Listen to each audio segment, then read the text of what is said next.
This morning's hobby enhancement is coffee from Hokkaido, apparently.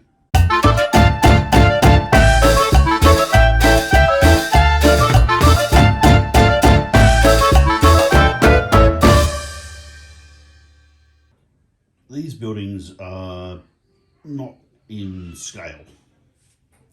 Fortunately, these buildings are in scale. A little while ago I saw an excellent diorama in 1:700 scale by a channel called Sammy Model Brow or something like that, complete with Black Sea ships, some of these and a few other odds and ends at port. And it got me thinking about how to do terrain, because currently I'm just using some hills that I built for various land-based games, like these land-based games, and they've been doing the job as a stand-in, but I think it's time that I started to up my game on the terrain front. So I'd like to do a port, or at least some outpost buildings. I don't want to have to build them from scratch from chunks of high density foam like the German Sammy fellow, who check out the channel if you haven't seen it before. It's pretty impressive. But I do want to have some buildings. So what I have is some papercraft kits. I've got a whole bunch of the Warhammer Townscape, and I've got a bunch of these. These are actually from a bloke called Dave Graffam Games. That's Graffam, I think. If I'm really awake when I post this thing, I might even stick the link in the description. Now, I like these kits. I've bought a few packages, but I've only really built the free demo ones. When you go on the website, you can actually download these things for free just to road test what they look like. And these are printed on 200 GSM paper, which you can do on your home printer. Or if you go somewhere like Officeworks or whatever you've got in your country, then you can get them printed at a much higher resolution for, well, it's about $1 a page here. Now these kits, these Dave Graffam kits, they include instructions for free, and those instructions have guidance on scaling. So these are built for 28mm, but you can scale them up or down to about, well, they go down to about 6mm,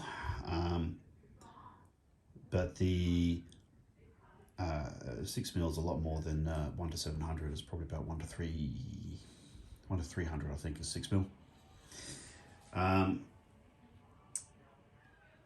So what I did was I got the files, put them on a USB, took them to the local Officeworks in my case, and got them to rearrange them. There's a few different ways of scaling the things. I don't know how to do it myself. I don't have the software on my computer. So I was mucking around with the people in the shop, and we did some black and white demos. Those ships out of the way.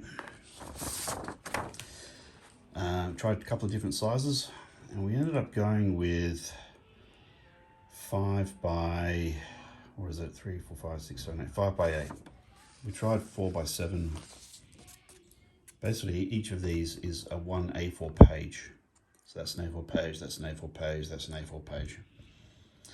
And that's the way they just arrange it all. They basically get pages of the PDF and they stick it onto a new document and just print that out. So we tried whatever this size is, and it seemed a bit big. So we then tried a slightly smaller size, and it seemed about right. But we're doing this by eye. I didn't think to bring a model ship with me, and it's a bit deceptive trying to figure out what they're going to look like in 3D when they're on 2D anyway. And once we picked the size, we went and printed them all out, and you get something like this.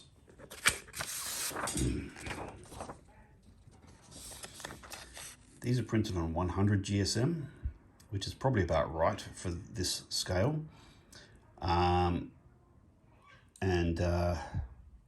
The resolution's higher than what I get out of my inkjet at home. And each of these pages of A4 cost me $1. I actually did the formatting for free. So that's pretty damn cheap terrain. So I assembled a couple just to road test, see what they're going to look like. By way of scale comparison, there's our boats. There's our Dave Graffam Games benchmark. And here is the same building. Now, this is listed as a hovel. So it's a very small building by the standards of the game.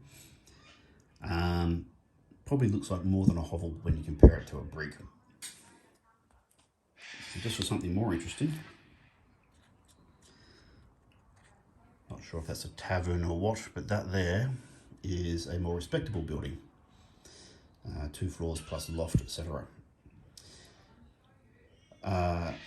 Now the scale of these is actually probably still a little bit big, instead of being the 2.5 mil, 2.5, maybe even 3 mil for 1 to 700 scale.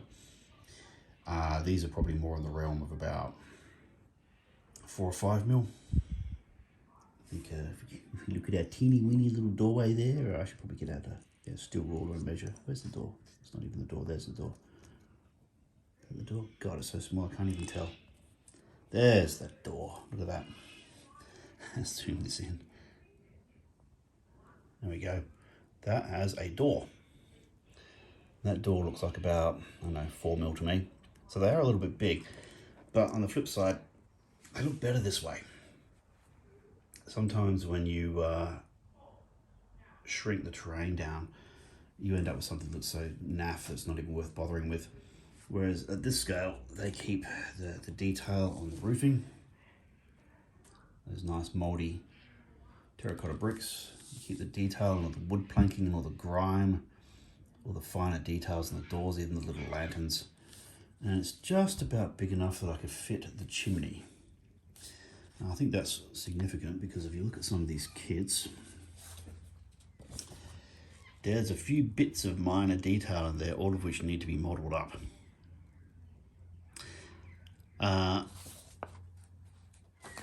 So I think that's quite a reasonable, inexpensive and not overly difficult way of assembling a shed load of really good looking terrain very quickly. A couple of quick notes if you go down this route.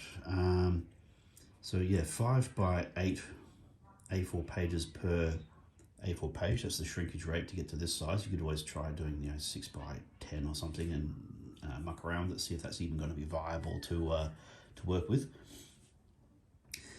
When it came to cutting them out, 100 GSM was perfect for the right. Now just that extra bit of tensile strength in the paper so it holds its shape, and the slightly denser paper holds the ink, but not so much that it becomes a problem with fuzzy edges when you cut it out. It's not gloss paper or anything, it's just normal high quality paper. And I used an extremely fine point, I think they call it an X-Acto knife. I call them scalpels, that's not correct, but it's that tapered triangular blade that comes in a pen-shaped metal holder. I used one of those and that was much better than using scissors.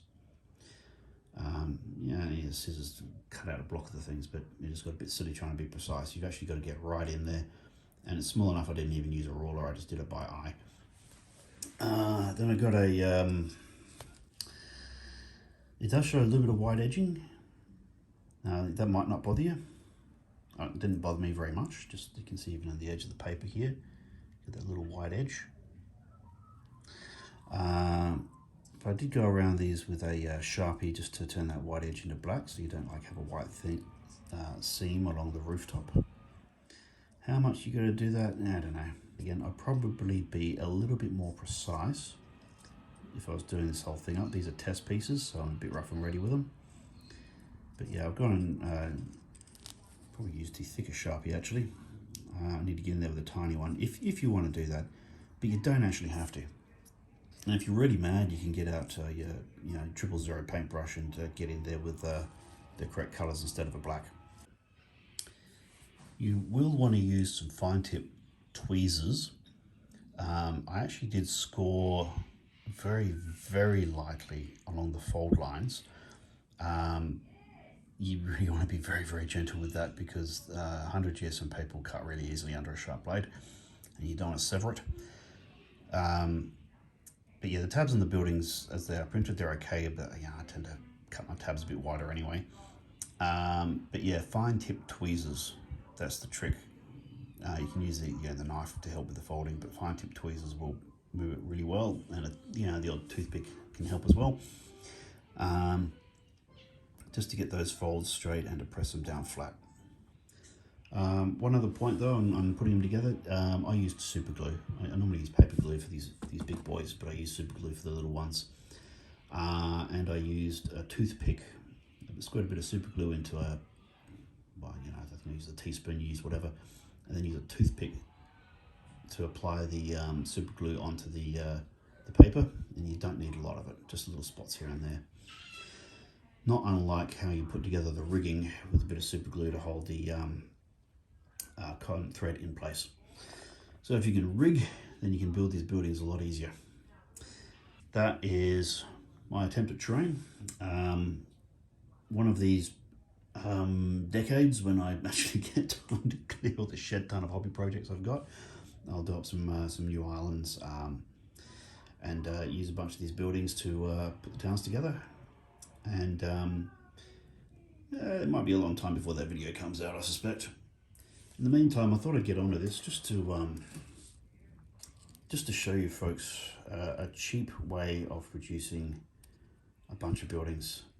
These Dave Graffam kits, they're sometimes on sale. I mean, I got something like a dozen buildings. They come as a PDF, and that must have cost me 20 bucks for a dozen building designs. And then I think I spent about $10 on printing. I've got multiples of each building.